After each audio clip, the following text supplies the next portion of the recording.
Picture a frozen lake. You see an angler out there, and behind him, a perfect straight line of freshly drilled holes stretching out from the shore. It looks neat, orderly, and professional, right? Wrong. That straight line is probably the very reason his bucket is empty. And if you've ever drilled a pattern like that, it's likely why yours is empty too. Today, we're talking about the single biggest mistake 90% of ice fishermen make, and it has nothing to do with your bait, your lure, or your rod. It's all about where you drill. I promise that by the end of this video, you'll understand why your auger has been lying to you, and you'll have a simple strategy to find fish where they actually live. So let me ask you, do you think drilling more holes automatically means catching more fish? Let's find out. For generations, the old wisdom was simple. Get on the ice, walk out to a spot that looks good, and start drilling. If that doesn't work, drill another one a little further out. And another. And another. This created that classic straight line pattern we all recognize. It's a habit born from simplicity, and let's be honest, it feels like you're doing something productive. You're drilling, you're moving, you're covering water. But in reality, you're just playing the lottery. You're betting that a fish will happen to be swimming along your one narrow path. We do it because that's how we saw our dads or granddads do it. It's a tradition. But fish don't live in straight lines, and the ice is covering a three-dimensional world of drop-offs, weed beds, and structure. It's time to stop thinking like a surveyor on a flat piece of land and start thinking like a hunter in a complex forest. Let's start by truly breaking down why that straight line is such a trap.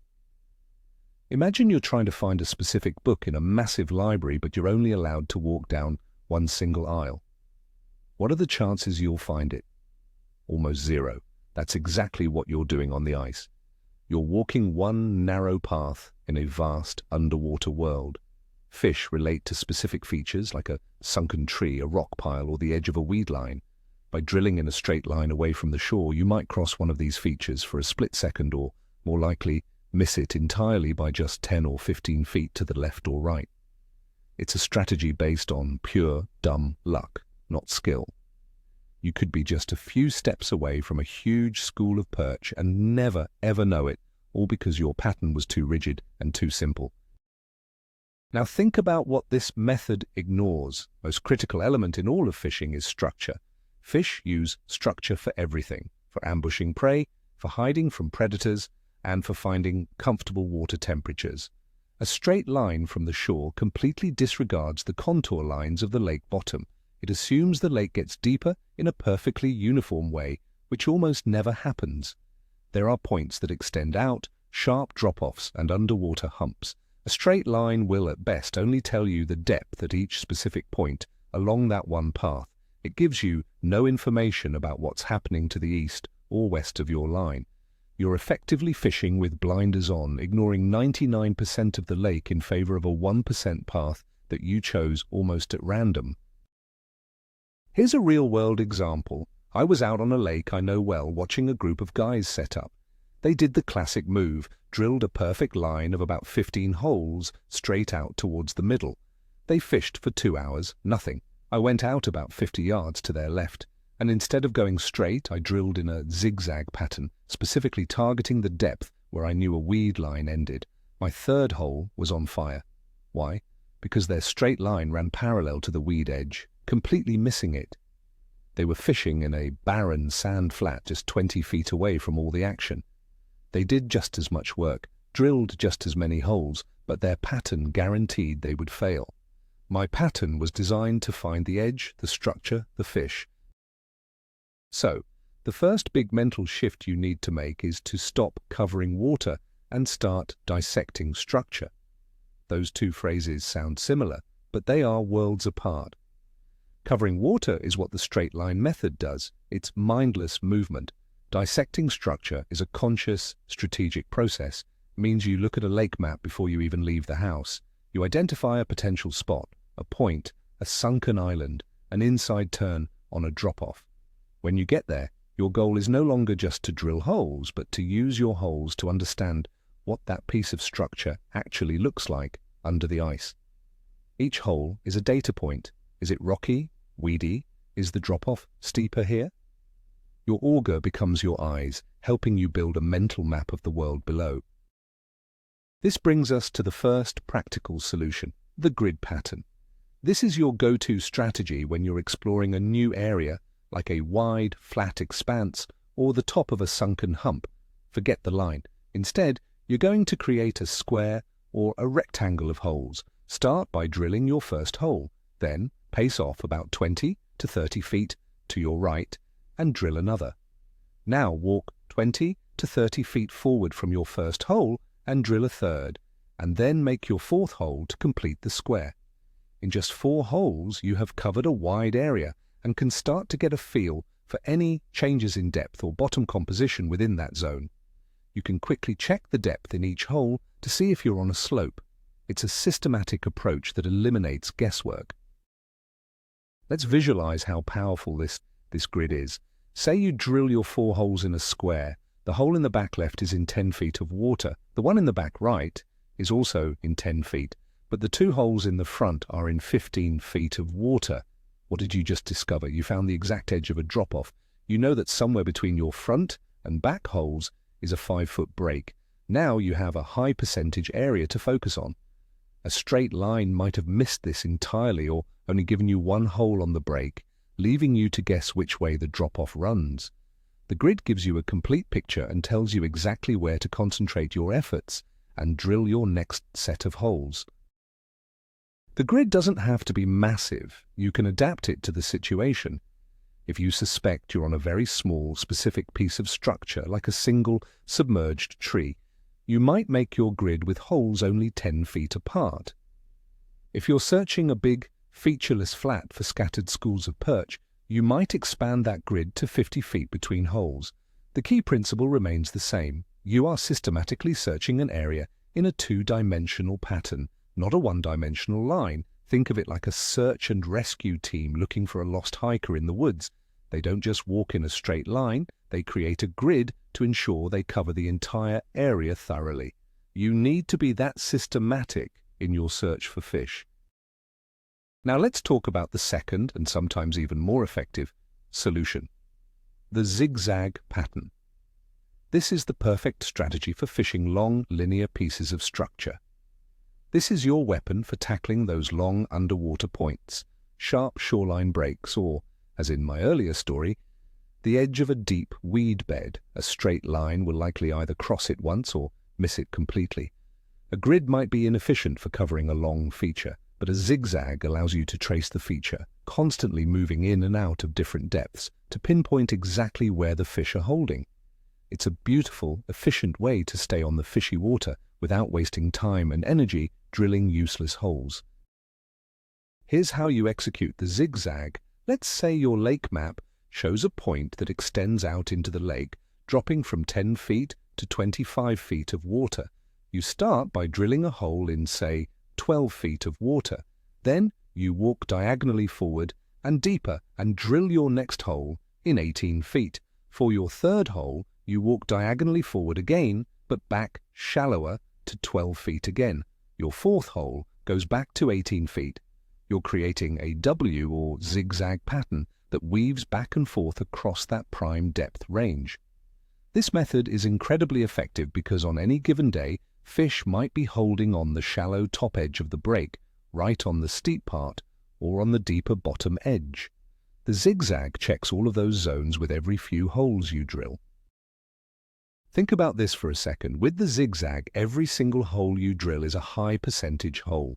You're always fishing in or around the key structure. Compare that to the straight line where maybe 1 out of 10 holes is in a good spot and the other 9 are in a dead zone. You're not just drilling smarter, you're fishing more efficiently. When you get a bite in one of your zigzag holes, you have so much more information. If you get a bite in a deep hole, you know the fish are holding on the bottom of the break. You can then tighten up your pattern and focus on that specific depth. The zigzag doesn't just find you one fish, it finds the pattern that will help you catch fish all day long. A common objection I hear is, but that sounds like a lot more work. Is it really, though? Let's say you drill 15 holes in a straight line and catch nothing. You've spent an hour drilling and jigging for zero reward. Then you have to pack up, move, and drill another 15 holes. With a grid or a zigzag, you might drill only 8 or 10 holes, but because they are strategically placed, you find fish within the first 30 minutes. You end up drilling fewer holes in total and spending way more time with a bent rod. The goal isn't to look busy, the goal is to be effective. The lazy approach is the straight line because it requires no thought. The smart approach takes a minute of planning but saves you hours of frustration. Let's debunk another myth, the idea that electronics make this irrelevant. A flasher or a fish finder is an amazing tool, but it only tells you what's directly underneath the transducer in that one specific spot. It's like looking at the world through a soda straw. Your drilling pattern is what allows you to use that tool effectively. If you're drilling random, unplanned holes, you're just randomly dropping your transducer in, hoping to see something. But if you use a grid or a zigzag, you're using a system to move your soda straw around a high percentage area. You use the pattern to find the structure, and then you use the electronics to confirm if fish are there and how they are reacting to your lure. They are two parts of the same system. One does not replace the other. Consider this scenario. You're using a grid pattern on top of a sunken hump. 3 of your holes show a soft, muddy bottom, but the 4th one shows you're on rocks. Your flasher is blank in the mud holes, but in the rock hole, you mark a fish immediately. You just learned everything you need to know. The fish on this hump are relating to the rocks. Now you can forget the rest of the hump and just drill a bunch of new holes in and around that one productive spot. The initial grid pattern did the heavy lifting of finding the spot on the spot, a task that would have taken forever if you were just drilling single holes randomly. Your pattern gave your electronics a purpose and a place to look. Let's bring this back to the human element. We are creatures of habit, and it's easy to walk in a straight line. It's the most natural way to move. It takes a conscious effort to break that habit, to stop and think, okay, I need to walk 20 paces this way, then turn 90 degrees. It feels a bit weird at first, but after you do it once and it works, it will become second nature. You'll start seeing the lake differently. You'll no longer see a blank sheet of white ice. You'll see a grid waiting to be drilled or a drop-off that's begging to be zigzagged. It changes your entire perspective from being a passive participant hoping for a bite to an active hunter who is creating opportunities. And what if you don't have a map or any electronics? Does this still apply? Absolutely. In fact, it's even more important. On a new body of water, your auger is your map. You can use a large grid pattern to build your own map of the area. Drill a big grid of 9 or 16 holes. In every hole, check the depth with a weight on your line and pay attention to what the bottom feels like when your weight hits. In just a few minutes, you'll have a much better understanding of that area than anyone who just drilled a straight line through it. You'll discover the drop-offs and the hard bottom areas all on your own. This is old-school knowledge combined with a smart, modern strategy. It's the ultimate way to break down a new lake. Let's talk about the subtle psychology of this. When you drill a straight line and don't get a bite, you start to doubt everything. Is it my lure, my bait, the weather? But when you're fishing a strategic pattern, you have more confidence. You know you are in a good area. If you don't get a bite in one hole, you simply move to the next hole in your pattern, knowing that it's just a few feet away and might be in a slightly different depth or over a different type of bottom. It keeps you engaged and focused. It turns the slow moments of ice fishing from periods of doubt into periods of information gathering. Every empty hole still tells you part of the story, helping you figure out the puzzle. Now, what do you do once you find them? This is where the strategy evolves. Let's say you're zigzagging a point and you catch a nice walleye in a 15-foot hole. The mistake would be to just stay on that one hole forever. The smart move is to immediately drill a cluster of holes right around that spot. Drill one 5 feet to the left, 5 feet to the right, 5 feet shallower, and 5 feet deeper. Often, where there is one fish, there are more. This surround sound approach allows you to quickly figure out how the school is positioned on the structure. Maybe they're all sitting at exactly 15 feet, or maybe they're spread out along that edge. Your initial pattern found the location, and this secondary cluster helps you stay on them. This applies to any species.